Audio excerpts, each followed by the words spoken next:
It is the person they're given the time. That's what's different in terms of what we're saying. Okay. You're saying that this gives INEC the time. I'm saying no, this gives the people. Or let's say INEC is saying that this is not about them. This is about the people who need to collect their cards. They have the 4 weeks window in which time they can collect their cards. So that's the difference in what you're saying. I think our thinkings are fixated, and we are probably spending a lot of time on what we can avoid to agree. I agree with you. So let's leave it there. But the question I was trying to bring up from that is, when we're looking at the preparations, when we're looking at this, I'm trying to go back to your initial comment that this is like a death of some sort.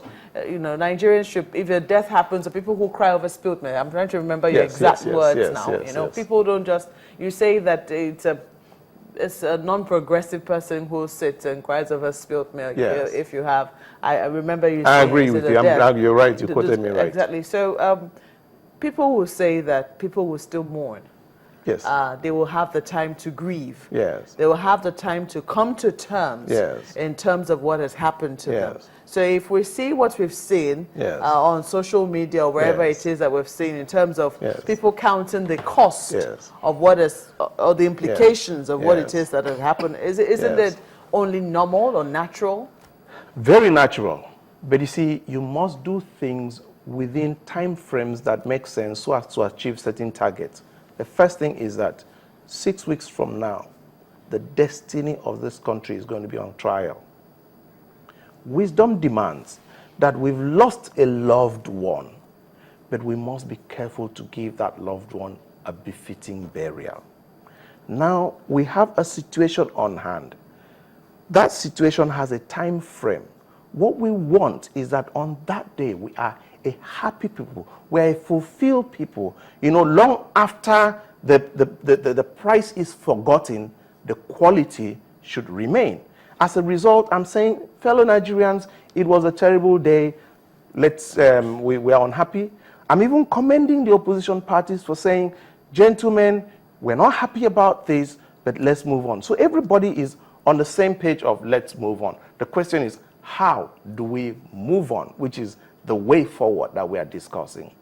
And I'm saying that in the way forward, there should be a clear action plan that is set out, that should have been set out by yesterday, by all the recs in all the states of the federation. They should have seized your channel. They would have agents, they would have briefed agents, and Nigerians would have specifics to look up to. The first timeline is met, and people are like, each milestone that you achieve makes people to give you more confidence. This is not really about INEC. In terms of the fact that, INEC did not by itself, come up and say we're going to give ourselves a 6-week extension. And so even maybe within the House, they're still trying to reorganize things to see how they can, ensure that they make judicious use of this time frame. And are you not thinking in that direction, that INEC also was not ready for this 6 weeks extension? The first thing is that I had an examination to do. And I come to the examination hall, and I'm told the examination has been postponed by 6 hours. I am the primary beneficiary. I can only improve. I'm not going to say, what am I going, unless I'd crammed so many things, and I'm afraid that the 6 hours is going to make it disappear. I just wanted to offload it. So I think INEC can only be the gainer. The Nigerians can only be watching to see if they can gain.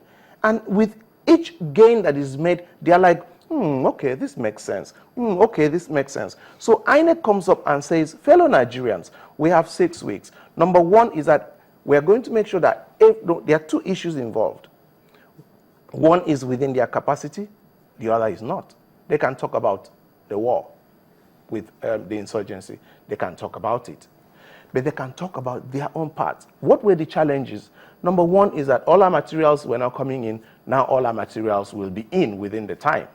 Number 2 was that the PVCs were not fully distributed. We have done it such that, as a matter of fact, 3 weeks to time, our target is that we would have achieved 95%. This is our target. Before time, Nigerians are, let me see. And then number 3 is that some people have say that they were disenfranchised in the sense that they could not get the appeal. It's not that they were not ready, because there was this issue of people saying that if you go to a particular place and you were answering a particular name, you know, you will not be given the card because they know who you will vote. INEC will now have a kind of working relationship with the civil societies who will set up an independent body and say, look, gentlemen, we are coming here to work with INEC. All hands must be on deck to make sure that everything is good.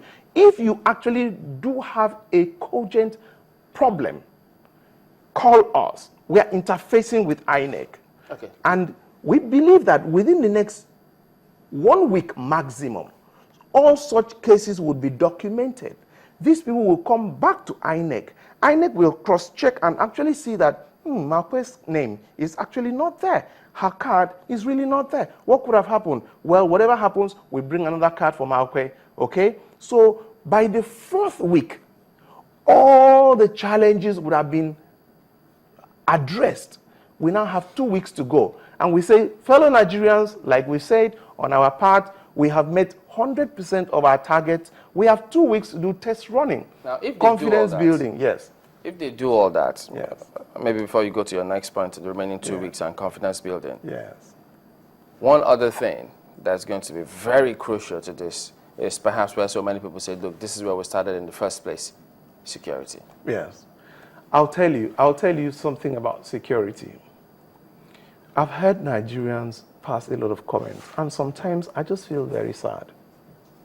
Because I happen to have a friend who lost a brother in one of those areas as a soldier.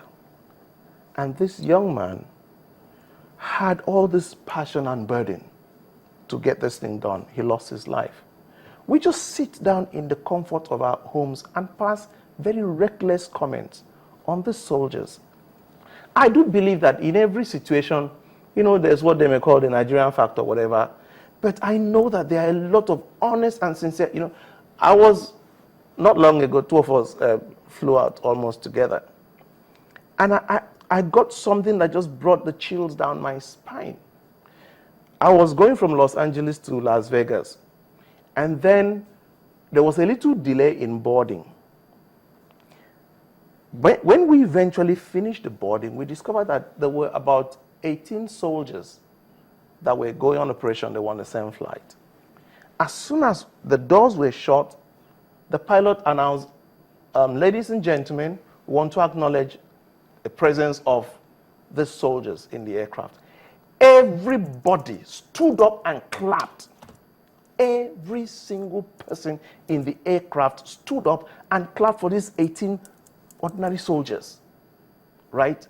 But here, we cast so much aspersions on them, and these are people who live in the forest, under the rain, who are shot by bullets on a daily basis. And we have the effrontery, the animal boldness, the audacity to be passing certain reckless comments from the comfort of our homes. These guys are dying. They are laying down their lives. The time has come when we should be a little careful on how we pass comments. Are you talking about the people passing comments, or you're talking about the government passing comments on its own soldiers? There's nobody called government. It's people of Nigeria. Whether you're a president, you're a Nigerian. Whether you're opposition, you're a Nigerian. Whether you're a man on the street, we're Nigerians. Let us as Nigerians learn. The reason why I asked that question is important is because a lot of Nigerians have raised concerns in terms of the safety of our, you know, of the people of Nigeria, you know, people who are struggling to protect, and also the people who are struggling to protect them in terms of weapons, equipment, motivation. And these are some of the concerns that people have raised. How would you say that we've, you know, tackled it? Even the suggestion you brought up, people have brought up this example several times in terms of how we rate or value our own soldiers. And this is just, this is also in terms of, you know, cultural attitude to the sacrifice that they, you know, they make on our behalf. Would you say that, you know, from government quarters trickling down to the people, we've seen that value placed on, you know, Nigerian soldiers? No, we haven't. Right from government to Nigerian people.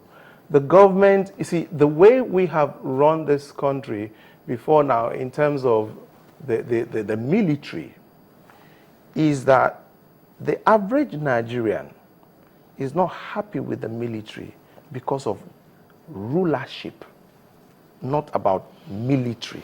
Military is about protecting the integrity of the country.